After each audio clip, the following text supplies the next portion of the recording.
Hello guys, and welcome to the last video Hello guys, and welcome to the last video I will be doing on the Traitors US Season 1, and we're going to be talking the reunion. Now, a lot of you asked me to recap the reunion, and I was a bit hesitant because I was like, oh, surely there's not going to be enough interesting things to talk about. Reunions are not normally interesting nowadays. Back in the day, reunions used to be cat fights, they used to be screaming matches, they used to basically be a big old tear up. But nowadays, it's a lot tamer, there's not a lot of interesting things to talk about. But I do have a whole page of notes that I made of interesting things that I thought we could talk about. So, without much further ado, let's get straight on to the promo. So guys, as you know, we are almost at 700 subscribers, and by almost, I mean 75 subs away. So like, come on guys, you got to start putting in a shift. Come on. I want to try and get there before the end of March. And at this rate, that ain't gonna happen. So you guys are gonna put a shift in. I'm putting a shift in, cranking out videos every single day, and I'm hoping you're enjoying them. If you're not, then like, I don't know, don't watch them. I don't know. It's one of those things. If you don't enjoy it, don't watch it. But if you do enjoy it and you are watching, then you should be subscribing, because there are so many people who are unsubscribed watching my videos. And I'm done with it. Come on, guys. Please.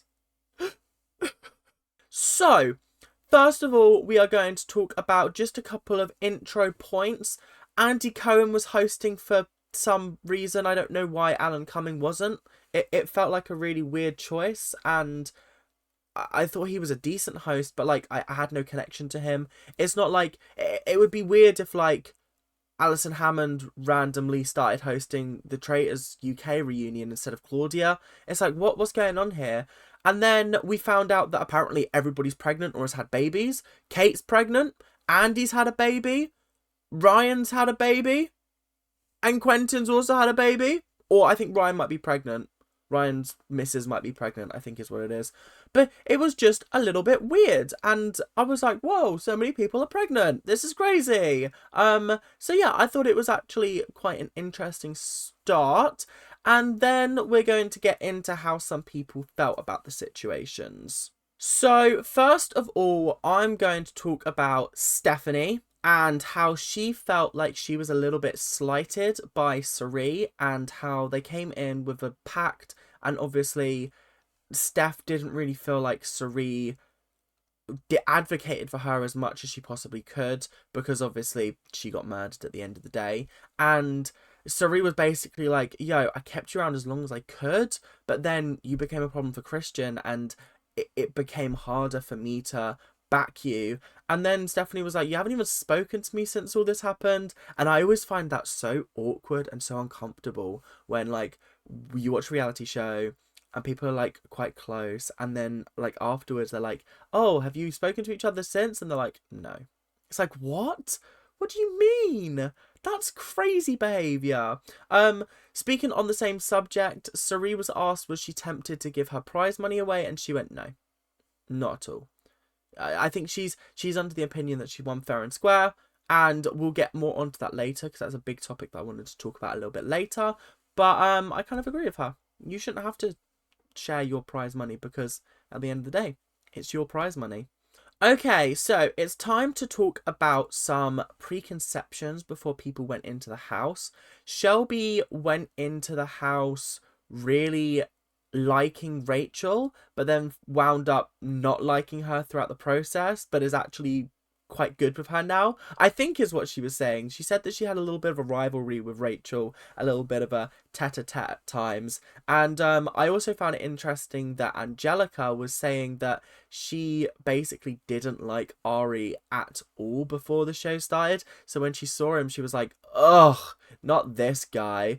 And then when she actually got to know him, she was like, rah, you're actually a really, really nice person. And now you're one of my favourite people ever. So I just think that goes to show that sometimes the way people appear on reality TV isn't necessarily the way they are in real life.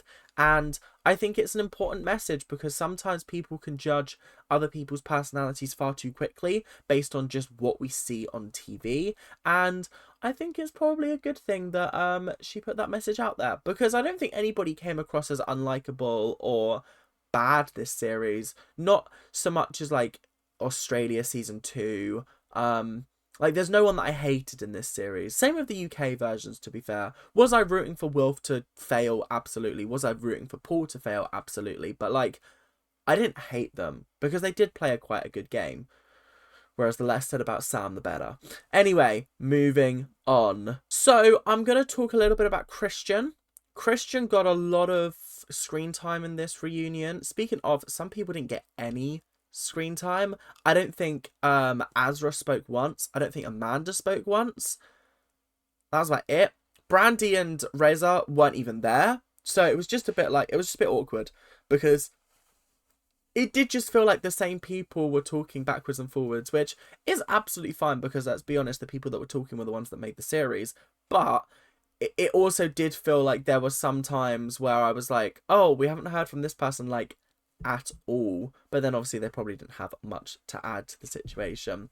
But going back to Christian, he had a crazy outfit on tonight. It was a little bit wackadoodle, a little bit crazy. And then we found out this motherfucker is actually an actor. He's actually an actor. So all of those times when he was doing the most and Sari was like, this is the worst acting I've ever seen. How embarrassing. To be fair to him, to be fair to his credit, he had one of those personalities and one of those gameplay strategies that everyone at one point went, oh, it could be Christian, but his name was never brought up around the round table until literally the second to last, the penultimate round table. And by that point, it was like, okay, we've just got to shoot someone, so let's just shoot Christian. And like I said, it was the Traitors that kind of got rid of Christian at that point. It was crazy how well his game was going up until that point. Yeah, he made some really stupid decisions. Yeah, he made some errors in judgment, like the whole I got the letter from the Traitors asking for recruitment, whatever. But I feel like he did do a good job. Christian also spoke about how he had a massive crush on Shelby during the show. But now he's talking to Geraldine. This all came out of nowhere and I was a little bit surprised. I was like, rah, this is a shocking turn of events. It seems like things are going well for them at the moment. And then he was asked to spell her name and he spelled it wrong, which was embarrassing to say the least. And I just thought, you know what? This poor guy has been through a lot and he's probably overwhelmed. But please learn how to spell her name because that is a little bit embarrassing that you don't know how to spell it. Come on. You were literally on a show with her. You've literally watched the show where her name is spelled out. Honestly, what is he like? So, a little bit of an appreciation for Allan's outfits. They aired a montage of all of his looks, and I don't know whether I said it enough throughout the series, but my God, this guy had fashion. He was spectacular. Every time he walked down in the morning, I was like, madness, that is a great outfit for the day. Your hair is on point. You look absolutely fabulous. I've said this before, I think Allan Cumming is a absolutely fantastic host and I can't wait to see him dive into season 2 and sort of unleash a whole new level of mystery and horror and ooh, Shakespearean quotes. Ooh. So yeah, really did like Allan and I thought he had absolutely spectacular fashion this series. So big applause, well done. So moving on to Cody a little bit. I just want to talk about how Michael blamed Cody for bringing up his name at the round table and therefore getting him banished. And Cody started to get a little bit heated and a little bit disgruntled. It was very clear that Michael doesn't like Cody because when he was asked by Andy, oh, did Cody live up to your expectations? Or like, because he's made it very clear that he liked Rachel because he prefers old seasons of Big Brother. And he then was like, and Cody. And so he was asked, and he was like, he lived up to my expectations. And I was like, rah, that's a crazy statement right there, because that's basically a statement saying you're a prick. Yeah, that's crazy. That's like Chloe Burrows level energy. Do you know what I mean? I ain't taking it no way.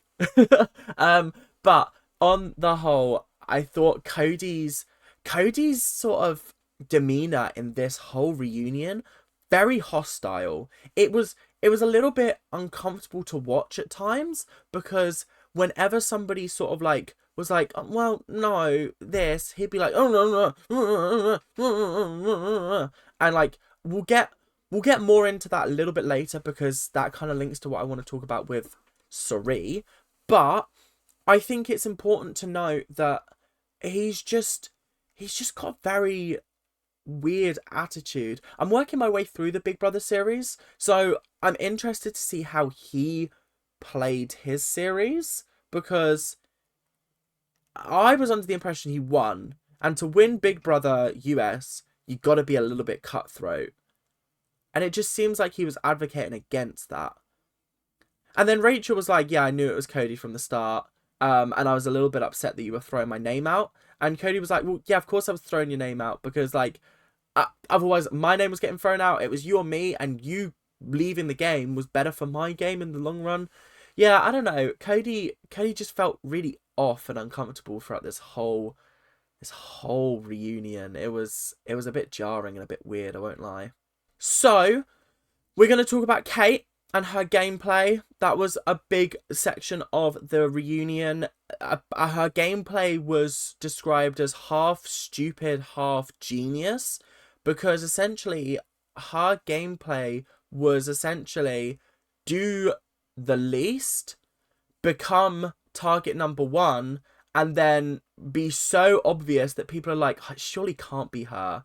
And Andy said himself that the only reason why he voted for her at the end of the day, in the last round table, was because it was a numbers thing. There was only 5 people left, and out of the 5 people, Kate was the one that Andy trusted the least, so it kind of made sense.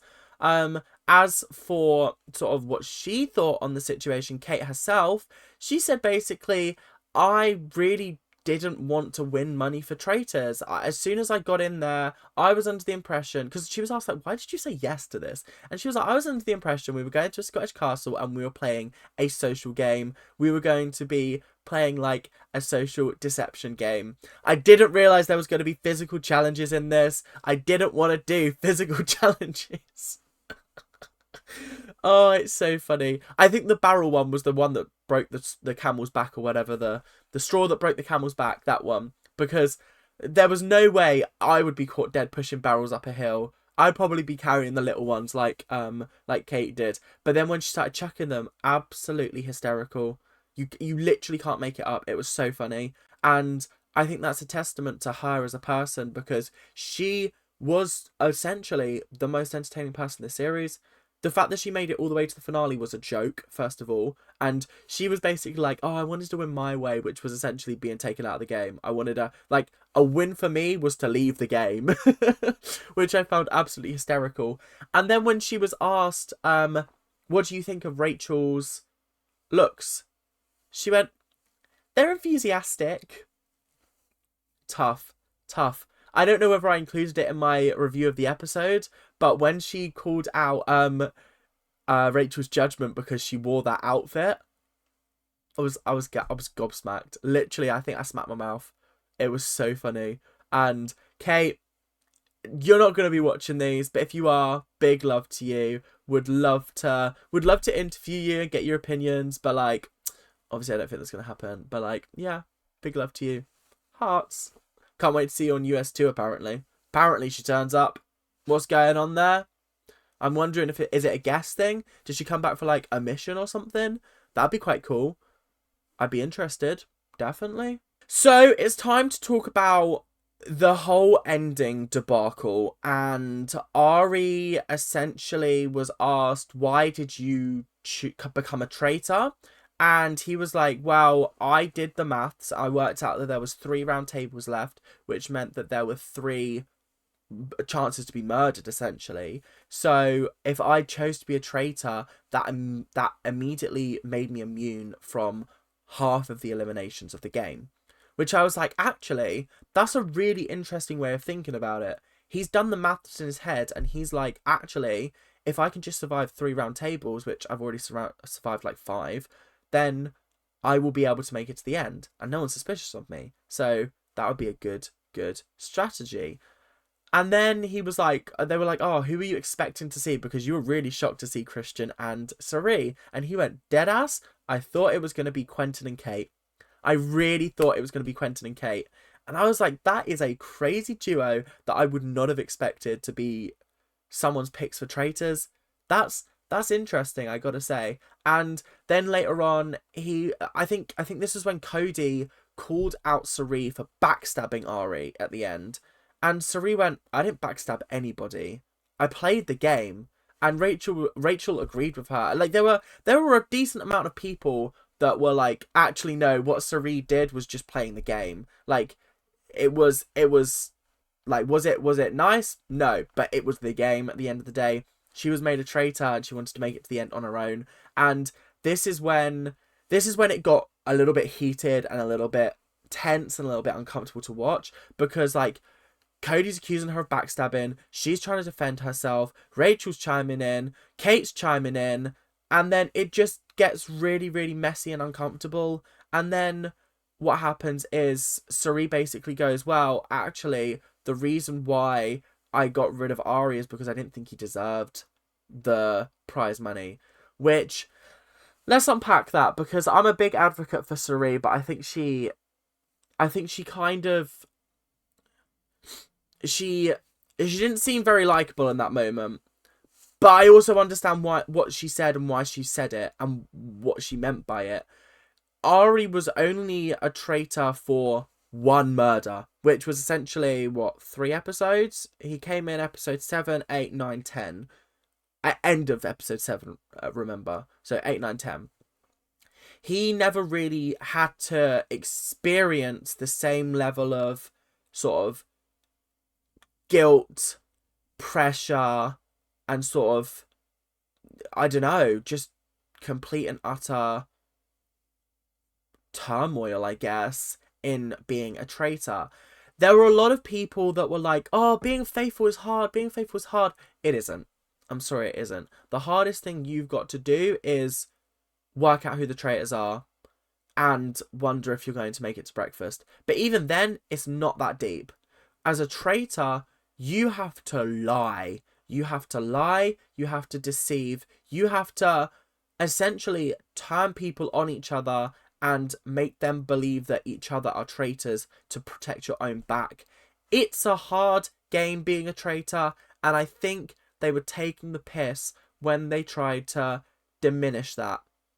And it really, really fucked me off. And so essentially Arie was like, when it came to the end, I tried to give Quentin and Andy some clues that there was still another traitor in there without blowing Arie's game. So instead of saying well done, I said good luck when I left. And he said something else, but I can't remember what it was. But I didn't even pick up on that. That was I knew who the traitor was. So the fact that, yeah, it wasn't gonna happen regardless. But this is when Quentin and Andy were like, yo, you shouldn't, like, to Arie, you shouldn't have used our personal lives to get Arie to quit the game. Because apparently Arie was like, I know everyone's situation here. And like, I don't know what she said, but there was a lot of arguments about semantics. Essentially, Arie was just defending your actions, and Rachel was like, listen, you can't be salty because you got outplayed. You got outplayed, Arie. You can't be upset. You got outplayed. You should have played the game better if you wanted to make it to the end. Big up Rachel for that, to be honest. And yeah, it did kind of feel a little bit uncomfortable, but Arie was making sure that she was like, yo, Andy, the relationship I had with you was genuine. Just because I won the game and I had to backstab you in the end doesn't mean our bond was not genuine. And I think that's a really, really important thing to remember in these situations. And honestly, just an important thing to remember in life. There's not really much more to talk about in the reunion. It did get a little bit heated at the end. I feel like a lot of people don't like Arie for what she did, but at the end of the day, it's the game, and she played it fucking phenomenally, so you can't blame her that much. But yeah, it was an interesting reunion. So yeah, if you enjoyed, thank you guys very, very much for watching. I hope you guys did enjoy, and make sure to like, comment, subscribe. We're almost at 700 subscribers. I say almost, we're not actually that close, so get us close. Come on, guys. And I will see you guys in the next episode of whatever I decide to do. I still haven't decided if I'm actually going to watch Australia 1, because I don't really want to just like get cut off halfway through the series before like Big Brother starts, like Celeb Big Brother. Oh, I'll probably start it tomorrow, and I'll do like an episode every other day. You might get 2 episodes in one day, guys. How lucky would you be? Depends if I have the time, to be fair. But yeah. Right, thank you guys very, very much for watching. Keep on ranting. Bye now.